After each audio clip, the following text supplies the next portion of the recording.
ഇവിടെ ഉണ്ട് കുറച്ച് ദിവസമായല്ലോ. ഇപ്പൊ എവിടെയുണ്ട്? ഇവിടെയുണ്ട്. ഇവിടം വിട്ട് അവിടെ പോകാനാ. സെറ്റുകളിൽ നിന്ന് സെറ്റുകളിലേക്ക് ഇങ്ങനെ പാറി പറന്ന് നടക്കുക. ഇതുപോലത്തെ പ്രോഗ്രാമുകൾ. ഇവിടെ നമ്മളത് എത്തിരുത്താക്കിയാണ് സാറ്. ഞാൻ വിശ്രമവേളയിലൊക്കെ ബിജുക്കുട്ടന്റെ മകളുമായിട്ടൊക്കെ ഉള്ള ആ ഡാൻസ് പരിപാടി കാണാറുണ്ട്. അത് മകളും ഈ രംഗത്തേക്ക് തന്നെ. അല്ല, ഡാൻസ് ഇപ്പൊ എല്ലാ പിള്ളേരും കളിക്കുമല്ലോ. കൊച്ചു പിള്ളേരൊക്കെ എപ്പോഴും ഡാൻസ് കളിക്കും. പിന്നെ നമ്മളവരുടെ കൂടെ നിന്നാ മതി. ഞങ്ങള് തകർക്കുമല്ലേ ഈ പറഞ്ഞോട്ട് നമ്മളെ ഈ വിശ്രമവേളകൾ ആനന്ദകരമാക്കാൻ വേണ്ടി ചെയ്യണം. മോളിപ്പോ ഡാൻസ് കളിച്ച് പഠിപ്പിച്ചു കൊടുക്കുകയാണ്. അതെ, ഇത് ഇങ്ങനെ കുട്ടിക്കാലത്തെ നൃത്തകലാഭ്യാസം ഉണ്ടായിരുന്നു ചെറുതായിട്ട്. മാത്രമല്ല ഒരു പേരും കിട്ടിയായിരുന്നല്ലോ, ബ്രേക്ക് ബിജു. ആ പേരിപ്പം ആൾക്കാർക്ക് അറിയില്ലെന്ന് തോന്നുന്നു, അല്ലേ ബിജു? അല്ല, ഇപ്പോഴത്തെ ആളുകൾക്ക് അറിയില്ല. എന്റെ മോളൊക്കെ വന്ന് ചോദിച്ചത് അച്ഛൻ ഇങ്ങനെ ഒരു പേരുണ്ടാന്ന് വെച്ച്.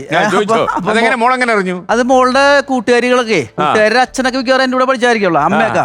അപ്പൊ അവര് പറഞ്ഞു കൊടുത്താണത് അച്ഛൻ ഇങ്ങനെ ഒരു പേരുണ്ടായിരുന്നു ചോദിച്ചു നോക്കണമെന്ന് പറഞ്ഞു. അപ്പൊ വീട്ടിലൊന്ന് ചോദിച്ചപ്പോ പറഞ്ഞു കറക്റ്റ് ആയിരുന്നു എന്ന് പറഞ്ഞു. അച്ഛൻ ഭയങ്കര കറക്റ്റ് ബ്രേക്ക് ബിജു അല്ലേ?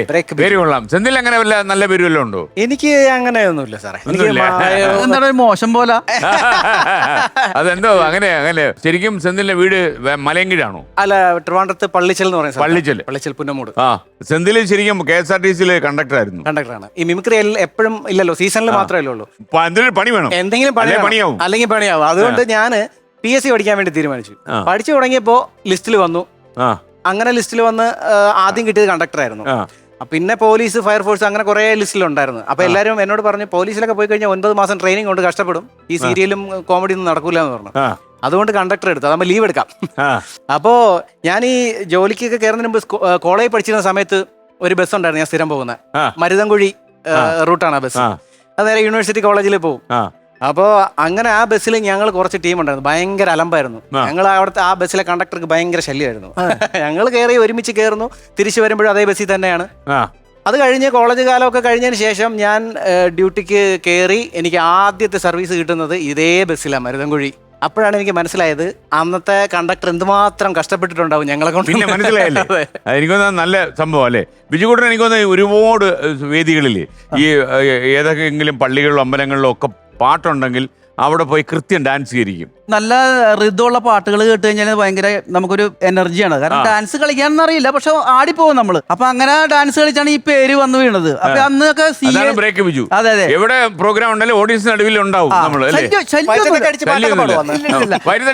ആർക്കും ശല്യമൊന്നുമില്ല കേട്ടാ. ഓരോരുത്തർ മാറിയൊക്കെ എന്നിട്ട് നമ്മുടെ കൂട്ടുകാരന്മാര് ഒന്ന് വളഞ്ഞ എന്നെ ഭയങ്കര സേഫ്റ്റി ആയിട്ട് നിർത്തുവര്, ഇടികൊള്ളാണ്ടിരിക്കാൻ വേണ്ടി. അപ്പൊ നമ്മളവിടെ നിന്ന് കളിക്കും. അപ്പൊ അതെല്ലാവർക്കും ഇഷ്ടമാണ്. അപ്പൊ ഈ CAC എന്ന് പറഞ്ഞൊരു ഗാനമേള ട്രൂപ്പിനാണ് എപ്പോഴും അവിടെ ഞങ്ങളുടെ പരിസരത്ത് കളിയുള്ളത്. അപ്പൊ 3-4 തവണ ഇങ്ങനെ ഒരുത്തൻ നിന്ന് ഡാൻസ് കളിക്കുന്നത്, എല്ലാ പരിപാടിക്കും ഞാൻ നിന്ന് ഡാൻസ് കളിക്കണ. അപ്പൊ അതിന്റെ മാനേജർ ഒരു അച്ഛനാണത്. അച്ഛൻ എന്നെ കണ്ടപ്പോ സിമ്പതി തോന്നിട്ട് അച്ഛൻ പറഞ്ഞു, ആ പയ്യൻ ഞങ്ങളുടെ പരിപാടിക്ക് എപ്പോഴും ഒന്ന് ഡാൻസ് കളിക്കും, അവൻ ഇന്നൊരു വേദി കൊടുക്കാന്ന് പറഞ്ഞു. എന്നിട്ട് എന്നെ ഒരു തബലയൊക്കെ അടിക്കുന്ന തബലയൊക്കെ ഒന്ന് മാറ്റി എടുത്തിട്ട് ഇവിടുന്ന് ഡാൻസ് കളിച്ചോളാൻ പറഞ്ഞു. രണ്ടൂന്ന് പാട്ടിന് നില നിന്ന് ഡാൻസ് കളിച്ചാൻ. ഇത് ഒട്ടും പഠിക്കാതെയാണ് ഇറങ്ങിയത്. അന്ന് എന്റെ വീടിന്റെ അടുത്ത് തൊട്ട് അടുത്ത് തന്നെ പഠിപ്പിക്കുന്നുണ്ട് ബ്രേക്ക് ഡാൻസ്. പക്ഷെ അന്ന് എനിക്ക് തോന്നുന്നു 150 രൂപയൊക്കെ കൊടുക്കണമെന്ന് തോന്നുന്നു അവിടെ ആഴ്ചയില്. അപ്പൊ അവിടുത്തെ ആശാനെ ഞാനിങ്ങനെ സോപ്പിട്ട് നിർത്തുമായിരുന്നു. ഞാനിങ്ങനെ എനിക്ക് പൈസ ഒന്നുമില്ല, അച്ഛൻ കൂലിപ്പണിക്കാരനാണ്, അപ്പൊ എന്നെ ഒന്ന് പഠിപ്പിച്ചു തരുമെന്ന് വെച്ചപ്പോൾ പുള്ളി പറഞ്ഞു അത് ശരിയാവൂല, കാരണം മറ്റുള്ള പിള്ളേരൊക്കെ നമുക്ക് ഫീസ് തന്നിട്ടാണ് പഠിക്കണത്, അപ്പൊ തന്നെ മാത്രം കയറ്റുമ്പോ അതൊരു അങ്ങനെ ഒരു പ്രശ്നമായിട്ട് നിൽക്കരുന്ന്. അപ്പൊ ഒരു ദിവസം ഞാൻ നോക്കിയപ്പോ ഈ പുള്ളി ബസ് കത്തിക്കണ് ആശാൻ. അപ്പൊ ഞാനില്ല, ട്രൂപ്പിലില്ല, അല്ല പഠിക്കാൻ ഞാനില്ല. അപ്പൊ എൻ്റെ അടുത്ത് സൈക്കിൾ ഉണ്ടെന്ന്. അപ്പൊ ഞാൻ പറഞ്ഞു ആശാനെ എവിടെ പോണ്? ഞാൻ വീട്ടിൽ പോണു, ഞാൻ കൂടെ ആക്കാം, ബസ് ഇപ്പൊ വരില്ല എന്ന് പറഞ്ഞു. അപ്പൊ പുള്ളിക്ക് അറിയാം.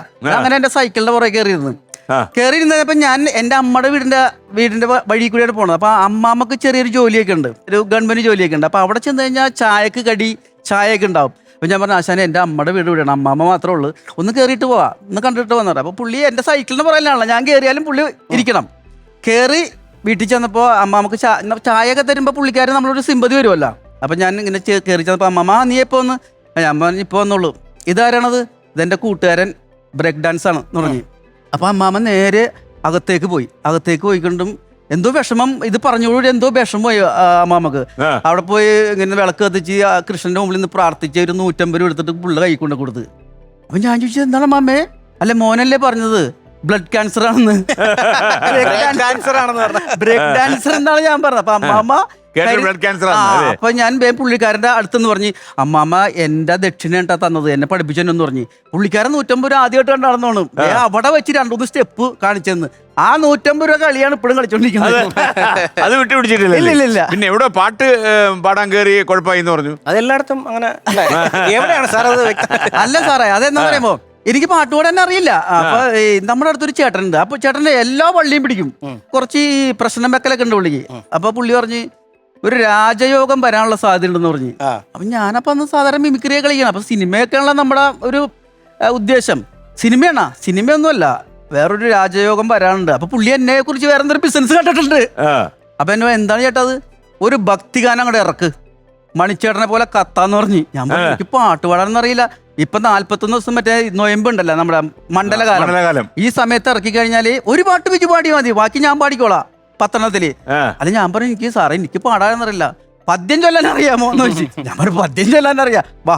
എന്നെ സ്റ്റുഡിയോ കയറ്റിക്കൊണ്ട് പോയി എന്താണ്ടും ഒക്കെ പാടിപ്പിച്ച് അവസാനം എനിക്ക് തോന്നി ഇത് റെഡിയല്ലെന്ന് തോന്നി.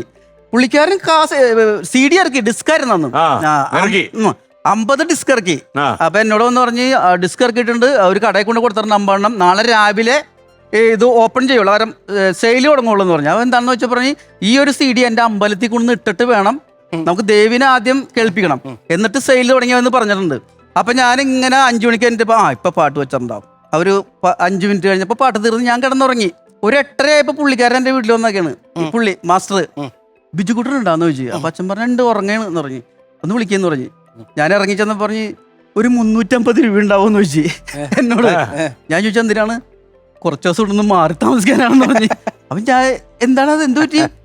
അല്ല വേറൊന്നുമില്ല, നമ്മള് പാട്ട് കൊണ്ടുവന്ന് ഞാൻ ഇന്നലെ കൊണ്ടുവന്ന് കൊടുത്തു, ഇന്ന് വെളുപ്പിന് തന്നെ ശാന്തി ആ പാട്ടിട്ട് അവിടുത്തെ ദേവിയുടെ സാന്നിധ്യം പോയിന്ന്. അങ്ങനെ പറഞ്ഞല്ലേ? അങ്ങനെ പറഞ്ഞു. കൊടുങ്ങല്ലൂർ അമ്പലത്തിൽ പോയി എഴുന്നള്ളിച്ചു കൊണ്ടുവരണം, പിന്നെ ശുദ്ധികലശം എന്നൊക്കെ പറഞ്ഞ് ഞാൻ എന്തായാലും പോകണ ഒരു 150 രൂപ ഞാൻ പോട്ടെ എന്ന് പറഞ്ഞ് പുള്ളി പോയി. അങ്ങനെയാണ് ആദ്യത്തെ കാസറ്റ്. എന്നിട്ട് ഞാൻ ഈ കാസറ്റ് കടയിൽ ചെന്ന് ഞാൻ, ചേട്ടാ ഇന്നലെ കൊണ്ടുവന്ന CD വേണോ? ബിജുക്കുട്ടൻ ചെയ്ത പാട്ടല്ലേ അത്? അതെ. എത്ര എണ്ണം ഉണ്ട്? ഒരെണ്ണം ഇന്നിപ്പോ ആരോ വന്ന് വാങ്ങിച്ച്, ബാക്കി 41 എണ്ണം ഇങ്ങനെ തന്നാക്കാൻ പറഞ്ഞു. ഞാൻ വാങ്ങിച്ചിട്ട് വന്നത് 49 എണ്ണം ഞാൻ വാങ്ങിച്ചു. അറിയാതെ പോലും ആ പാട്ടൊന്നും ഇവിടെ പാടിയേക്കല്ലേ? എന്റെ പൊന്നെ ഓർമ്മിപ്പിക്കില്ലേ. അല്ല എന്നാലും ആ ഒരു ഒറ്റ CD ഇനിയിപ്പോ എവിടെയായിരിക്കും? അതാണ്, അത് തപ്പിയാണ് കേണത്.